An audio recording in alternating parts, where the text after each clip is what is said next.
En las votaciones para futuros proyectos de evolución especulativa, el chimpancé no ha salido uno de los ganadores. Aún así es el que más ganas tengo de hacer.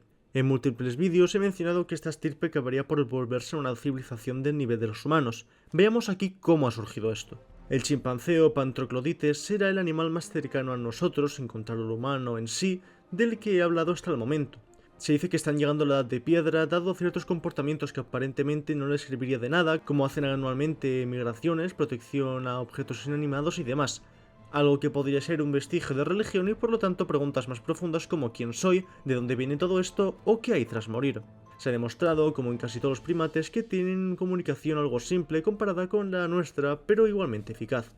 Viven en familia y pueden construir herramientas simples para ayudarles a romper nueces. En otros primates como en el género Pongo o los orangutanes, se ha visto que han podido imitar comportamientos humanos con herramientas tomadas por ellos, pero solo los chimpancés han logrado crearlas por ellos mismos. Muchos se les ha pintado como seres adorables y divertidos, inofensivos y juguetones, pero lo cierto es que son unos auténticos cabrones.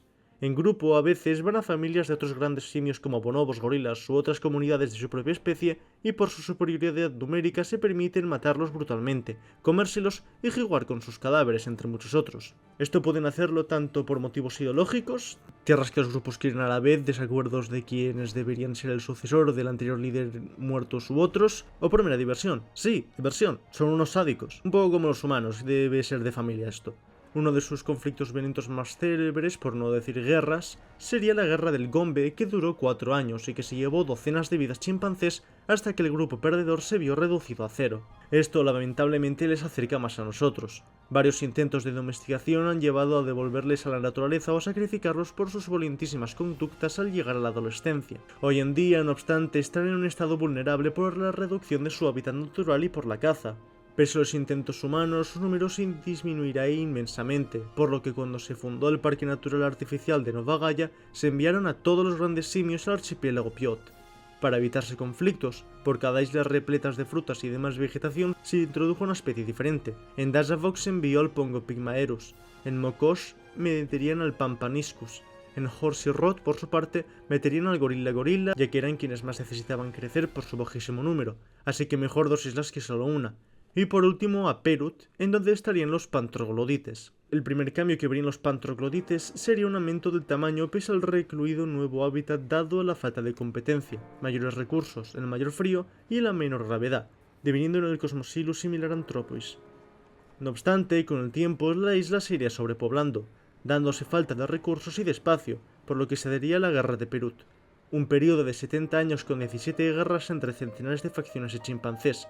Esto redujo su población un 2%, el clan denominado como los Jedinu, los más fuertes, inteligentes y agresivos. 300 años tras la megaguerra, nuevo término creado por los humanos al ver la magnitud de este conflicto, se daría otro, la primera megaguerra de Perut, que duraría 98 años, de nuevo alzándose el clan Mech. Estos, como sus otros congéneres, habían desarrollado herramientas para alimentarse, sí, pero también crearon armas, en particular dagas y lanzas para cortar lianas y desestabilizar la posición de sus enemigos arborícolas. Otros 420 años después de la segunda megaguerra de Perut, se daría otra que esta vez duraría 50 años.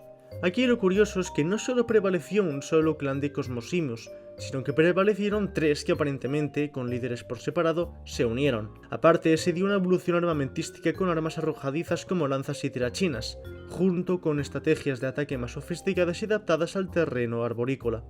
Con esta alianza en equipo, los distintos clanes confiarían en la tarea de algunos miembros de sus respectivos grupos de tumbar árboles y tirar rocas para formar caminos seguros de comunidad a comunidad, y anualmente estos 3 clanes se irían reuniendo en un mismo punto. Cada sección del clan que intentaba escindir de uno de los 3 principales era aniquilado brutalmente tanto por el nuclear como por los otros 2. Es de este modo que se considera aquí que se forma la Federación de Perut. Comparado con los primeros Cosmosimius, se detectó un crecimiento en el volumen craneal, aunque su fuerza física y violencia seguía siendo la misma. En las megaguerras, lo ideal era acabar con cuantos más adversarios mejor, pero una técnica que les sirvió a estos 3 clanes, y uno de los motivos por los que prosperaron junto con el concepto de la unión hacia la fuerza, era el evitar cuantas más bajas propias mediante la cautela mejor. Es por esto que esta capacidad de convivencia fue muy beneficiosa para ellos. En una ocasión, en la anterior megaguerra, incluso por la noche atacaron a un clan haciendo ver que había sido otro. Esto provocó una batalla en la que ambos se vieron altamente heridos, permitiendo al principal atacarlos a los dos a la vez al ver que estaban ambos debilitados. Este aumento de crecimiento craneal y estas nuevas políticas los convirtieron en el Cosmos Simius Politikon, quienes, encima de todo esto, empezaron a generar asentamientos propios, no con edificaciones en sí, pero sí nidos y zonas de reunión cual gorilas. Estos asentamientos, ante el aumento de población, hizo que se empezaran a dar tensiones entre los tres grupos, cortando caminos y evitando verse. Es de este modo que se dio el primer conflicto realmente armado del planeta, la Tercera Guerra de Perut, esta vez guerra, no megaguerra. Al final solo quedaron dos de los tres clanes, quienes pese a que volvieron a entablar amistad, no volvió a ser tan amistosa como antaño, habiendo algunas agresiones de vez en cuando. Un par de siglos tras esta guerra, los Cosmos Simius Politikon descubren la pesca, subsecuentemente una navegación primitiva y finalmente arriban a Rod.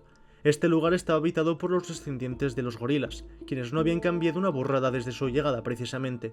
Ahora eran castaños por la menor intensidad atmosférica del Sol, pero más pequeños por el enanismo insular, el Cosmogorilla spadix. El Cosmogorillus gigantopithecus se volvió grande por el gigantismo insular, pero la falta de alimento acabó por extinguirlos. Los chimpancés se establecieron algunos asentamientos, dándose la Guerra Fría de Rod en una carrera por ver quién conseguía más recursos. No obstante, al cabo de 18, más o menos lo que dura una generación de Cosmos Simius Politikon, se estableció un nuevo líder por cada asentamiento de ultramar. De ahí, dependiendo de las especies que se topara y dependiendo de la cultura que llegara a cada isla, el trato a los grandes simios sería diferente. Al llegar a Horse, estos chimpancés se toparon con un ecosistema nunca antes visto, llanuras provistas de Horsusensis erectum, descendientes de los gorilas que llegaron, descendientes de los capuchinos cariblancos y los Comobobinus insularis, descendientes de las vacas. Esta isla sería la más fría con la que se toparían y la lluvia sería pan de cada día. Antaño era una selva como el resto de islas, pero tras un pequeño descenso de las temperaturas en el planeta, la mayoría de árboles no pudieron adaptarse correctamente a las temperaturas. Es de este modo que los humanos metieron a vacas para que controlasen la población de hierbas del lugar. Los gorilas tuvieron que ponerse en dos patas como los humanos, cosa que les dio una ventaja contra los chimpancés, quienes aún iban a gatas y preferían desplazarse trepando. Pudieron reducir su número y establecer asentamientos, pero no extinguirlos del todo. Los Cosmocebus liber, en cambio, les resultaron adorables y divertidos a los Cosmos Simius Politikon, por lo que los domesticaron, diviniendo en el Cosmocebus liber familiaris y el Cosmocebus liber servus, uno tratando como un perro y el otro como esclavo. Finalmente en Mocos los Cosmos Simius hallaron a los Cosmobonobus Intelligent. No eran ni tan fuertes, ni tan disciplinados, ni tan violentos como los Cosmos Simius, pero eran más inteligentes, por lo que les pudieron persuadir de ser asimilados a su especie y no exterminados. Esto acabó con un cruce de dos especies. En Mocos un 56% de los genes chimpancés acabaron siendo bonobos, en Rot un 40%, en Tachafoc, aunque dependiendo de la región, de medio un 32%, en Perot un 12,5% y en Horse entre un 1 a un 3,4%. Esto les permitió desarrollar su intelecto más allá, deviniendo en el Bonopsatis mixtura. Esto les facilitó el proceso de domesticar a los cosmocibos, a mejorar su tecnología, dándose las primeras construcciones arquitectónicas mínimamente perennes y mejorando su tecnología de navegación, llegando a Columna, el continente principal. Esto dio lugar a un boom expansionista. Llegaron a los bosques meridionales y a los septentrionales. Pequeñas poblaciones, aparte, llegaron al desierto, a las montañas, a las llanuras meridionales y a las septentrionales. Es de este modo que surgió una especie por cada nuevo bioma que habitara. Estos serían los Yamnaius lustruaustralum, lustruborealus, desertensis, monsus, planoaustralensis y planoborealensis. Quienes se quedaron en las islas, en cambio, devinieron en el Navis. Los polos eran demasiado fríos como para que pudiesen siquiera adaptarse desde su punto de partida, por lo que ahí no fueron. A modo de evolución paralela, aquellos quienes llegaron a las planicies pasaron a ser íntegramente cuadrúpedos ante la falta de árboles y todos, salvo el Desertus, perdieron gran parte de su inteligencia. Los Desertus, en cambio, la mantuvo dado la necesidad de predecir tormentas de arenas, evitar a peores depredadores y encontrar agua, por lo que el conocimiento del entorno sería algo vital para su supervivencia. Dado la evolución progresiva, los Yamnaios lustruborealus irían incrementando su inteligencia, pero los lustruaustralum la desarrollaron incluso más, dándose un salto enorme. Al contactar con los monsus los fueron esclavizando junto con los Cosmocibus liber servus para poder desplazarse tanto a los bosques septentrionales como al desierto. Esta zona de paso era un camino geoestratégico perfecto. Rápidamente, no obstante, se verían asimilados, permitiendo a los grupos de la región desplazarse por las montañas. El desierto, no obstante, era demasiado cálido y seco para ellos, aparte de que los Yamnaios desertus, pese a no ser tan agresivos, eran igual de inteligentes y fuertes, por lo que no pudieron erradicarlos ni someterlos de ninguna manera. A quienes sí que podrían asimilar serían los Lustroborealus.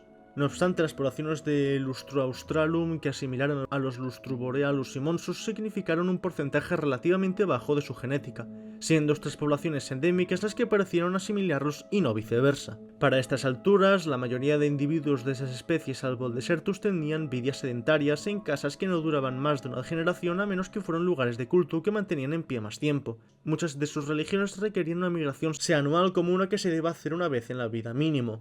Aún así, el resto variaba mucho. Había culturas matriarcales, patriarcales, igualitarias, jerárquicas, subalternas, laicas, devotas. Ya ni te hablo de las expresiones artísticas, lingüísticas e ideológicas.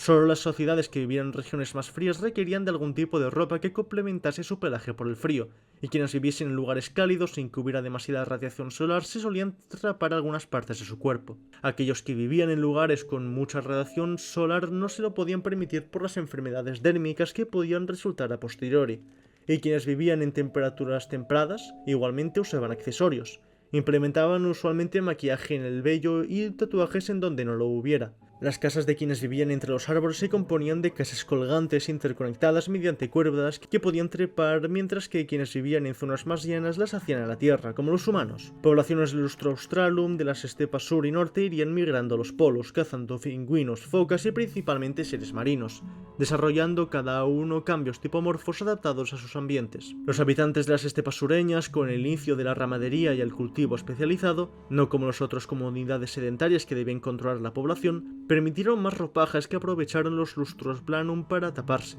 Esta dependencia de la ropa hizo que perdiesen el vello corporal. Finalmente, los Yamnaios Lustroaustralus evolucionaron en el Yamnaios sapien, quienes desarrollaron ramadería, siembra, ciudades e incluso escritura, un concepto que las mentes de las demás especies no lograron entender del todo. Llegaron al mismo nivel que los humanos. Con todas estas innovaciones, su población se disparó y pudieron ahora sí asimilar de verdad a los demás grupos. Los únicos lugares a donde no llegaron sería el Desertus y el Polo Sur, que era demasiado frío, dejando vivir a los Lustroaustralus sureños y a los Desertus. Pronto, algunas culturas arribaron al continente de Mal y el Gran Archipiélago, en donde acabaron con todos los descendientes de chimpancés y bonobos por considerarlos aberraciones de la naturaleza, dejando vivos a los descendientes del resto. Dado a que este aislado grupo no llegó a derivar demasiado de sus ancestras costumbres, consideraron que su falta de civilización era sinónimo de inferioridad e incluso, en su religión, aunque era una tapadera para justificar su ocupación territorial, impíos. Mientras que el proceso del Australopithecus afarensis al Homo sapiens moderno en el caso del humano tan solo duró 8 millones de años, muy poco a escala evolutiva, en este otro caso del Pantroglodites el Yamnaios sapien tuvo que pasar el doble, 16.500.000 años. Se tiene la teoría de que el humano pudo expandir su inteligencia gracias a la ingesta de hongos alucinógenos que nos permitió vislumbrar conceptos más abstractos y por lo tanto evolucionar cognitivamente. En el caso de los Pantroglodites, en cambio, no tuvieron este empujón, por lo que tardaron más, tal y como les ocurrió a los pulpos en el vídeo que podéis mirar aquí arriba. A lo largo de las centurias y de los milenios, estos primates irían fundando civilizaciones. Los árboles se les quedarían pequeños, por lo que sus edificaciones ahora estarían incrustadas en las torres más y más altas. Aquel que ostentase la torre más alta demostraba ser el más rico, siendo un síntoma de estatus. En el denominado Imperio Masrana, las pirámides, más estables que las torres, palos y cilindros, las clases pudientes las pudieran erigir altísimas. En el caso de que algunos de los puentes colgantes, lianas y redes que conecten a los edificios caigan, tal y como para viajes largos a la hora de correr y sembrar y para construir, se podía acceder al suelo vía escaleras tanto dentro como fuera de la torre, que también funge de trastero, un poco dependiendo de la cultura y del nivel social. Estas estructuras no solo servían de trastero y como símbolo de estatus social, sino que además alejaba plagas, depredadores, evitaba incendios venideros del exterior al estar usualmente hechas de piedra, dificultaba el acceso a intrusos que pretendiesen pasar desapercibidos y en general era parte de la psicología de esta especie. Para ellos, descubrir las construcciones en el suelo de los Desertus resultó ser algo extrañísimo. Desarrollaron con el tiempo su propia hipótesis del origen de las especies en base a la evolución. Con estas conclusiones convergentes con la de los humanos, empezaron a excavar y eventualmente vieron que muchas criaturas que se parecían como las distintas especies de bichos bolas y de pingüinos compartían un origen seguido por el registro fósil. Las pruebas genéticas respaldaban estas uniones junto con otras especies aparentemente más separadas. Los pingüinos estaban más cerca de los cocodrilos que de los chimpancés, por ejemplo. No obstante, el registro fósil se tenía poco menos de 17 millones de años, milenio arriba, milenio abajo, dependiendo de la especie. Inclusive no había ningún material en el planeta más antiguo que 17 millones de años en la forma en la que se encontraban, y el origen de ciertos materiales parecían ser de orígenes totalmente diferentes, muestra del batiburrillo que hicieron los terrícolas en su día para este planeta, usando asteroide de allí y asteroide de allá, dando lugar a una geología algo irregular, dificultando algunas migraciones estacionarias. Acabaron por llegar a la edad industrial, cosa que empezó a extinguir a muchísimas especies. El humano, pues, para evitarle a sus primos los mismos errores que cometieron en la Tierra, quisieron contactar con ellos, pero tuvieron que esperar a que sus primeros artefactos llegasen al espacio intencionalmente para comunicarse con ellos, darles herramientas para evitar un calentamiento global y ser bienvenidos al gobierno de las estrellas. Anteriormente, un movimiento terrícola había pedido la devolución de esta especie endémica, ya que se consideraba que tenían los recursos para evitar que se extinguieran. Lo lograron con muchas especies, pero no con los descendientes de los chimpancés por tener civilización sapiente, así que se conformaron con sondas disimuladas enviadas ahí para inspeccionar lo que ocurría en el planeta de vez en cuando. Todo este tiempo, los cosmocebos habían fungido de esclavos y mascotas, y los humanos lo aceptaron puesto que pensaban que esa era su naturaleza, aunque obligaron a los chimpancés a garantizar su integridad. No obstante, en el caso de los cérvus, siempre fueron algo consciente de su lado puesto que lo veían normal. No eran tan inteligentes como los sapiens, pero podían entender lo justo como para saber que antaño los chimpancés fueron como ellos y que en cualquier momento las normas podían tornarse a su favor. Es de esta manera que una rebelión masiva por su parte se dio. Trabajos en fábricas, en construcción y domésticas cesaron su producción, y en el caso de los trabajos domésticos, mataron a sus amos en el caso de quienes fungían de amos y amas de casa por las noches. Muchos fueron sacrificados, pero los humanos les pudieron detener y les destinaron reservas para que pudieran adaptarse tal y como hicieron con los descendientes de los Yamnayos desertus y los Traustralus sureños. Espero que os haya gustado este vídeo tal y como a mí me ha gustado hacerlo. Ya hacía bastante que tenía ganas de hablar de esta especie de la que ya tenía bastantes ideas. Dicho esto, a Bayo.